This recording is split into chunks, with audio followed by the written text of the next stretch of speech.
Today I'd like to talk about Qui Tam, or otherwise known as whistleblower cases.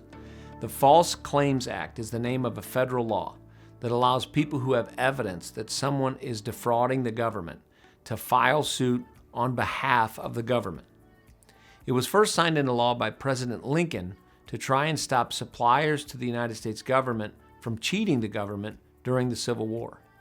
The suit is known as a Qui Tam action, and the plaintiff is called a relator or a whistleblower. You may have heard that term. The government has a right to join the lawsuit after it's filed. So basically what happens is the relator or whistleblower files a lawsuit, and then the government is notified of it. If the government decides they don't want to join the lawsuit, the whistleblower can proceed with the claim on their own with their own lawyer if they want to. Here are some examples of possible whistleblower case. If a company bills more for goods or services they provide to the government than what was provided, that can be a case. Lying on applications to get government contracts is another example. Anytime someone submits false information and applications to the government. Falsely submitting a claim that requires certification or compliance with a rule or regulation. So sometimes if you want to get paid by the government, you have to make a certification that you followed the rules.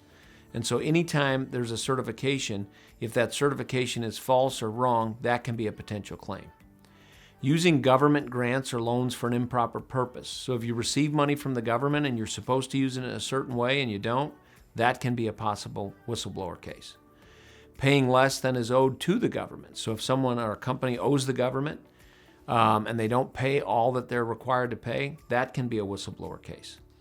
Asking for more than you're entitled to under a contract. Other examples include tax fraud, false medical billing, improper use of PPA money, or falsely seeking PPA money. Basically, anytime a company or person is getting money from or paying money to the government, there are rules that have to be followed. If the rules aren't followed, that could be a possible violation of the False Claims Act. If you're in doubt and you think you might have information about somebody cheating the government, we can help you determine if you have a claim. Typically, the Qui Tam actions settle, and the government shares the settlement with the whistleblower. They rarely go to trial, just like other cases. The action is started by us filing a lawsuit for you, and we represent you in the action. We don't charge a fee unless you get paid. Anyone that has evidence that someone is cheating the government can be a whistleblower, and the only limits are if the government already knows about it or another whistleblower files suit first. The only way to know that, though, is if you call us and we file suit. So time is of the essence, and if you wait, you can lose your right to be a whistleblower.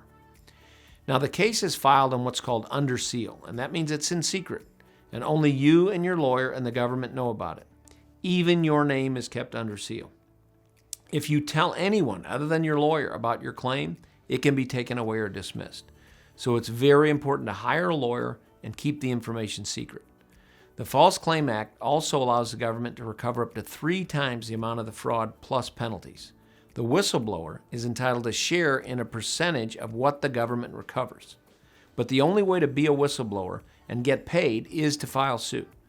Just calling a hotline or telling the government about fraud doesn't give you any rights and can possibly hurt your ability to file a claim. The only way to recover is to file suit, and the way to do that is to hire an attorney. Sometimes, if the government already knows about the fraud, the case won't proceed. For example, some companies will self-report and pay back the money, and the whistleblower doesn't know that that happened. But the only way to find that out is to file suit. And waiting might actually allow the company to self-report before you file suit. If you're worried about being a whistleblower, you should know that there are protections under the law that protect you against retaliation by your employer. We can help with all of this and give you more detail on that, but you need to contact us. There are time limits, so you need to file suit quickly or you could be barred from bringing suit. Or somebody else might beat you to the punch and file a claim before you do, and then your claim won't proceed. Many states have their own version of the False Claims Act. It's important to remember all of us are hurt when people cheat the government because our tax dollars are what the government uses to pay for services. So don't delay. If you think you know a person or a company cheating the government, call us for a free consultation.